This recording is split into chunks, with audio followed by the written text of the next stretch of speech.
Fala pessoal, como vocês estão? Como vocês viram no título do vídeo, hoje falaremos sobre a importância do Espírito Santo. É claro que vários vídeos desse canal a gente vai dedicar para falar sobre ele. Dificilmente, ou melhor, é impossível num vídeo só falar sobre a terceira pessoa da Trindade da maneira como deve ser falado. Mas hoje vamos se restringir a 3 pontos aqui importantes que eu gostaria de destacar com vocês e que desde já possamos chamar pela presença do nosso melhor amigo para falar conosco, né? Sermos edificados pela palavra de Deus. O primeiro ponto é que quando a gente vê Atos 1, a gente vê que Jesus, quando está ascendendo aos céus, ele vira para os apóstolos, os discípulos ali presentes e fala: olha, esperem em Jerusalém até que vocês recebam a promessa do Pai, até que vocês recebam o Espírito Santo. A gente vê aí que Jesus, quando estava aproximando-se da sua morte, ele já vinha preparando os seus discípulos, falando: olha, melhor que eu vá, para que vocês possam receber alguém semelhante a mim,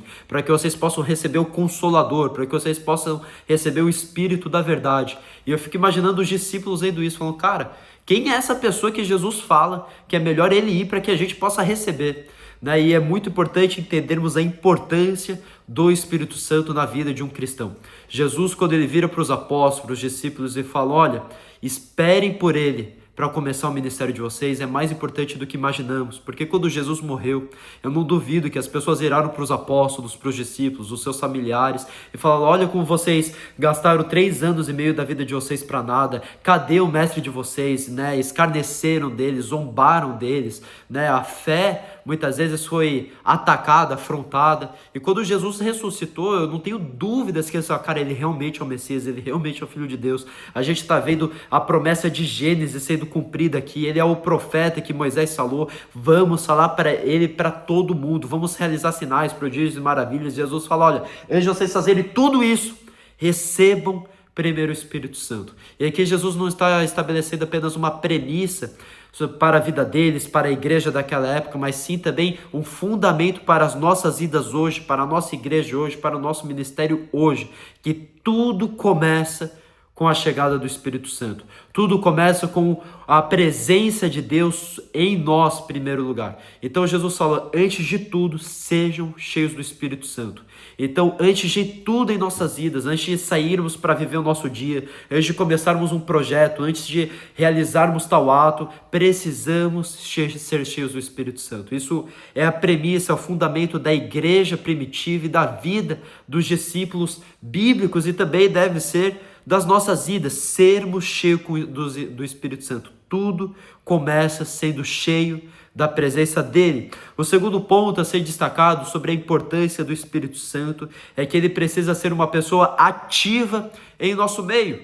Né? Muitas vezes, principalmente na linha mais tradicional hoje da igreja evangélica brasileira, a gente enxerga o Espírito Santo muito mais como uma força operante, como algo sobrenatural, mas não como uma pessoa ativa, que tem um papel ativo em nossa comunidade, em nossas decisões, uma autoridade, ou melhor, a autoridade que conduz as demais decisões. Se a gente vê a igreja primitiva, a gente vê que, por exemplo, no chamado de Paulo e Barnabé, a Bíblia fala que, havendo profetas e mestres em Antioquia, e eles orando e jejuando, disse o Espírito Santo: separai-me Saulo e Barnabé, ou Paulo e Barnabé, para a obra que vos tenho chamado. A gente vê que quando Pedro estava em Jope, o Espírito Santo veio até ele e disse: olha, pode descer com esses homens que estão batendo aí a porta, porque tem um propósito nisso. A gente vê várias vezes, por exemplo, quando tem o primeiro concílio de Jerusalém, Pedro fala: olha, pareceu bem a mim, não somente a mim, a Tiago e aos apóstolos, mas também ao Espírito Santo que tal coisa acontecesse. Então, a gente vê na igreja primitiva o Espírito Santo fazendo decisões, enviando pessoas, orientando os discípulos com a maneira que deveriam decidir, fazer e estabelecendo a doutrina correta. Ele era uma pessoa ativa, ou melhor, ele é uma pessoa ativa, e assim deve ser em nossas vidas, em nossas igrejas, em nossas comunidades, em nossos pequenos grupos, em nossas empresas, em nossos trabalhos, em nossos relacionamentos. Para tudo, precisamos deixar que o Espírito Santo seja uma pessoa ativa. Logo que a gente vai abrir o guarda-roupa hoje e falar: Espírito Santo, qual roupa você deseja que eu use? Não há problema nisso, mas o ponto é levarmos num sentido realmente mais sério. Espírito Santo, O que você deseja que eu faça com o meu dinheiro? Espírito Santo, o que você deseja que eu aconselhe essa pessoa? Espírito Santo, como eu posso ser um filho melhor, um marido melhor, uma esposa melhor, um trabalhador melhor? Espírito Santo, o que você deseja que eu faça na minha igreja para essa temporada, para esse ano? Me conduza. O que você deseja? O que eu posso fazer para ser conduzido por ti? Porque a palavra de Deus fala que todos aqueles que são filhos de Deus, né, todos aqueles que são guiados por Deus, esses são os filhos de Deus. Ou seja, uma das provas, um dos frutos que somos filhos de Deus é o quanto somos conduzidos por Ele. Esse é um dos sinais, né, da paternidade de Deus sobre nós, da adoção dele sobre nós. Então o Espírito Santo precisa ser ativo em nosso meio. Então, recapitulando a importância do Espírito Santo, o primeiro ponto é: tudo começa sendo cheio dele. A premissa e o fundamento da igreja primitiva e da vida apostólica dos discípulos da era cristã era ser cheio do Espírito Santo em primeiro lugar. A gente vê Filipe chamando Tiago, Pedro e João para descer a Samaria, para que pudessem pôr as mãos, né, sobre os samaritanos, para que eles fossem cheios do Espírito Santo. A gente vê que quando Paulo chega a uma determinada comunidade de discípulos, a gente lê lá em Atos, ele pergunta: vocês já receberam o Espírito Santo? E ele se surpreende, porque os discípulos falam: olha, a gente recebeu o batismo de João, mas quem é esse Espírito Santo, o batismo do Espírito Santo que você está falando? Mas a Bíblia deixa bem claro que uma das primeiras, se não a principal pergunta que Paulo fez é: vocês já receberam o Espírito Santo? O que Paulo está dizendo? Meu, esse é o fundamento, essa é a premissa. Precisamos ser cheios do Espírito Santo. Meu irmão, não começa seu dia, né? Não sai da sua casa, não pegue no seu celular, a gente já acordar e falar com ele, orar a Bíblia, e falar em mistérios, e deixar algo grande ser gerado aqui dentro. Falar: cara, talvez o meu exterior esteja cansado, talvez o meu redor as coisas possam estar desmoronando, mas aqui dentro algo está sendo gerado, aqui dentro o Espírito Santo está se movendo dentro de mim, aqui dentro eu tenho certeza que o poder de Deus está em meu ser. E o terceiro ponto é: ele testemunhará, o Espírito Santo testemunhará de Jesus para nós e nos santificará. A Bíblia fala que Jesus fala: é melhor que ele vá, é melhor que eu vá para que vocês possam receber, e ele dará testemunho ao meu respeito.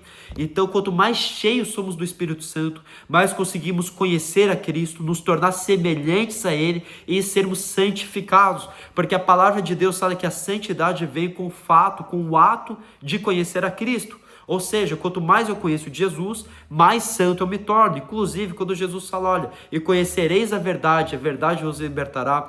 O verbo conhecer ali no grego seria como o gerúndio para nós no português, que é andando, caminhando, o ato de estar fazendo algo. Então Jesus está falando: quanto mais vocês conhecem a verdade, mais vocês são libertos. E se é o Espírito Santo que nos leva a conhecer a verdade, quanto mais cheio dele somos, mais santos seremos. Então, meu irmão, minha irmã, para nós, para eu e você conseguimos viver em santidade, abandonar os pecados de estimação, os hábitos ruins, a forma de enxergar a vida que não deveríamos, precisamos da intervenção do Espírito Santo. A Bíblia, inclusive, chama ele de Espírito da Santidade. É ele que vai fazer-nos ter um olhar santificado, um ouvir santificado, um falar santificado, atitudes santificadas.